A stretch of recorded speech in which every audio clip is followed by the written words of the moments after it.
சோறு, பொங்கல், அரிசி, பருப்பு, அப்புறம் கடைசியா பொண்டாட்டி, எல்லாம் இலவசம், எல்லாம் இலவசம். எனில் இந்த இலவசத்துக்காக அவர்கள் செய்திருக்கிற செலவு என்ன? 10.5 லட்சம் கோடி. உலக வங்கி 10 லட்சம் கோடியை எதுக்கு தராம்? தமிழ்நாட்டு ஆட்சியாளருக்கு எதுக்கு கொடுக்கிறான்? உலக பணக்காரர்கள் உலக வங்கி வழியாக ஏன் தருகிறார்கள்? யாருக்காவது தெரியுமா? அரசியல் என்றால் தெரியுமா? அரசியல் உங்களுக்கு கற்பிச்சிருக்காங்களா? எதுக்கு 10 லட்சம் காசு தரா? இப்ப கேக்குறேன், நீங்க ஒரு 1 லட்சம் ரூபாய் கடன் வாங்க போறீங்க, ஒரு பினான்ஸ் கம்பெனிக்கு, ஒரு வங்கிக்கு போறீங்க, 1 லட்சம் ரூபாய் கேட்க போறீங்க. என்ன கேக்குறான்? வீடு இருக்கா, காடு இருக்கா, சரியா, சொத்து இருக்கா, உங்ககிட்ட ஏதாவது ஜாமீன் போடுவாங்களா? இவ்வளவு கேக்குறாங்கல்ல. எனில் 10 லட்சம் கோடியை இந்த ஆட்சியாளர்கள் வாங்கியிருக்கால, உலக வங்கி இந்த ஆட்சியாளர் என்ன கேட்டிருக்கும்? என்ன கேட்டிருக்கும்?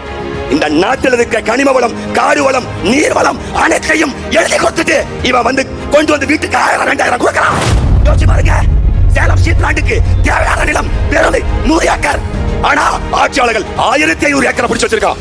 மீதி 1400 ஏக்கர் 50 வருஷமா பயன்பாட்டில் இல்லை. அப்ப எவனுக்காக அந்த நிலம்? இங்க போடப்பட்ட 4 வழி சாலைக்காக, உளுந்தூர்பேட்டையில் இருந்து கள்ளக்குறிச்சி வரைக்கும் போடப்பட்ட சாலைக்காக நிலம் கையகப்படுத்தப்பட்டது. அந்த கையகப்படுத்தப்பட்ட நிலம் பயன்பாட்டுக்கு வந்துச்சா? விவசாயிகளுக்கு சரியான கொடுக்கப்பட்ட தொகை, அதற்காக வழங்கப்பட்ட தொகை சரியாக கைமாறியதா? இல்லை. மக்கள் போராடி கொண்டிருக்கிறார்கள். ஏன் தேவைக்கு அதிகமான நிலத்தை எடுக்கிறான்? ஏனென்றால் உலக வங்கிட்ட சத்தியம் பண்ணிட்டான். என்ன பண்ணிட்டான்? இந்த கனிமம் எல்லாம் உனக்கு எடுத்து தரேன். திரைப்படங்கள்ல நம்ம தொலைக்காட்சி பட்டியல் நீங்க பாப்பீங்க. என்ன தெரியுமா பாப்பீங்க? ஒவ்வொரு முறையும் சரியா, இந்தியா செயற்கைக்கோள் விட போகுதுன்னா உன்னை பிபிலே வச்சிருப்பான், பிளட் பிரஷர்ல வச்சிருப்பான் 2 நாளைக்கு. என்னமா பண்ணுவான்? தலைப்பு செய்தி, இந்தியா செயற்கைக்கோள் அனுப்ப போகுது, பாரிரும்பா. நம்மளுக்கு நரம்பு பிடிச்சிக்கும். நாமெல்லாம் இந்தியர் நரம்பு படைச்சுக்கிட்டு கவுண்ட் டவுன் ஸ்டார்ட். காலையில இன்னும் 10 மணி நேரம், இன்னும் 9 மணி நேரம், இன்னும் 8 மணி நேரம் ஆரம்பிச்சிருவான். நம்மளெல்லாம் எல்லாரும் தொலைக்காட்சி பெட்டி முன்னாடி வந்து உட்கார்ந்துருவான். ஆஹா இந்தியா செயற்கைக்கோள் விடுதான், இந்தியா மேல ஏதோ அனுப்புதான். அப்புறம் சாயந்தரம் 5 மணிக்கு 10 second, 9 second, 8 second count down start ஆடுங்க போது புஷ்ஷுன்னு மேல போகும். நீ அண்ணாந்து பாவுக்கு கை தட்டுவேன். அவன் மேல போய் இங்க இருக்க கனிம வளத்தை ஆய்வு செய்வான். இங்க நோண்டிட்டு விட்டுருவான். சரியா, ஒட்டுமொத்த நீர்வளத்தையும் கனிம வளத்தையும் மேல இருந்து பார்த்து நோண்டா. அப்படி நோண்டி தமிழ்நாட்டை பண்ணி நோண்டி வச்ச நிலமா மாத்திட்டான். பண்ணி எப்படி சுரண்டி வைக்கும்?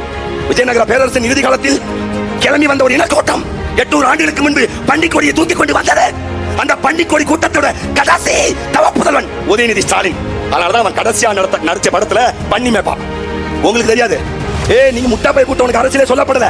இந்த உதயநிதி ஸ்டாலின் கடைசியா நடிச்ச படத்துல அவன் கையில பண்ணி சிம்பல் வச்சிருப்பான். எத்தனை பேருக்கு புரியும்? அடையாள அரசியல். நாங்கள் புடை கூட்டம், அவன் பண்ணி கூட்டம். அவனே சொல்லிட்டான்.